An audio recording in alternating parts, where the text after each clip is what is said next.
You mentioned obviously feeling like you've been struggling with an over the top, sometimes suffering from some shanks, obviously not moving through the ball as well as you would like.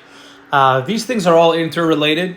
Really, it's, for me, the setup and the backswing just tend to put you a little bit out of position. And then from there, it's just a guessing game of how well you're going to recover from it. I'm sure on days where you recover from it well and the timing is good, right? You do a lot of compensations at the bottom, you'll hit it decent. But obviously, it's in line with what you mentioned. When you play a lot of golf, that becomes a lot easier to do. When you're not playing as often, typically players will lose their timing. And if they have poor technique, it can't support them anymore. So that's what I see personally, quite a lot of in line with your golf swing as well. So I'll explain everything that's going on here. Okay, so in terms of the setup, the only thing I don't like is just the upper body getting a little too bent over forward. I'm a big believer of the setup, just making sure that we're standing there in balance. When you have a golfer with some pretty good positions with the lower body, but then the upper body gets really bent over forward, your shoulders end up sitting way too far out in front of you. It can really easily cause a golfer's weight to get too far into their toes. And then what happens is, because you're so bent over, your elbow stays too bent. It's too far inside your shoulder line. Typically, I like the hands to rest underneath the shoulders. You can see yours are more inside it meaning this way. Just not a lot of space, some poor weight distribution that we can clean up. So whereas right now, let's say like this is your positioning here when you're set up with your upper body, I would like to see that closer to something like this here, where your hands are relaxing a little bit more under the shoulders, and your chest is a little bit taller. Okay, so for example, the exact reference point I'll give you is look at where your armpits are. They get too far out over your toes, and I want your armpits to line up with like your kneecaps and the flat spot under your feet. So that would just cause your chest to have to get a little taller and back up a hair. That's the only real thing within the setup. Now, within the swing itself, there's a couple of reasons why the changes you made, in my opinion, aren't going to help you long term. You mentioned trying not to let the right elbow fly, and you mentioned trying to flex the left wrist to keep the club face closed. Now, while I don't disagree with you in that you do struggle with a club face that trends on the open side, we can see that pretty clearly here. When the toe of the club is hanging down, that club face does get quite open. The reason why I don't think those changes would help you is because trying to keep the elbow more in front of you, so preventing it from flying, and trying to bow the left wrist, both of those things are variables that will cause the club to get more laid off, to point more behind you at the top of the backswing.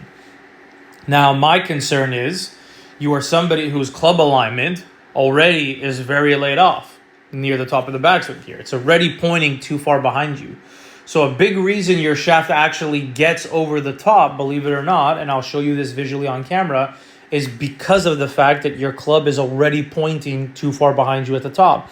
If you try to bow your left wrist or you try to pinch your right elbow in front of you, those are two things that are going to point the club even further behind your body. So this is why I believe long-term it's not going to help you. The club alignment is already in a problematic position. In my opinion, if we got that club alignment pointing more down the line or arguably even more across the line, it would actually facilitate the shallowing of the club because you would have space to change direction. And it's something that actually happens quite organically with a lot of players once I do get them in that spot.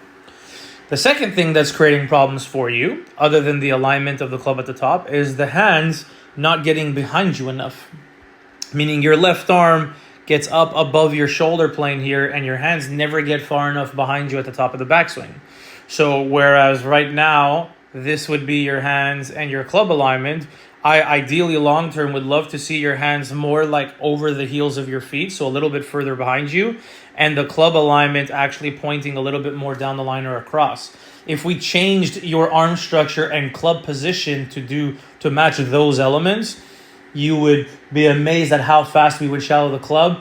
Now, shallowing the club is not the holy grail to good golf, but it would allow you to swing from the inside a lot better so you don't have such an extreme miss. That short right miss you hit would be significantly reduced. You would compress the ball a lot better from there. But also, doing that allows your body to move differently, so we can get rid of the scooping that you're struggling with that you mentioned, right? Now, how do we get the hands more behind your body? I'm going to talk about this visually on camera, but really it's about how the body's moving. In my opinion, we do not create enough rotation of your body, so it's very hard for the hands to work around you. So naturally, when you don't have a lot of hand depth and the club point's too far behind you, you can see the shaft, how it steepens coming down, which is what I mentioned, why being laid off doesn't help you. So the shaft is progressively working towards a more and more vertical angle, and then the club tries to pitch out in front of your hands and over the plane. And then obviously if it's overdone, you're going to hit the hosel, right? Like the first part leaning towards this club here is the heel. And that's where you struggle, and then your body reacts to the over-the-top move, which is why you stall, why you scoop, and all of that, okay? So I'll clean this up pretty quickly for you.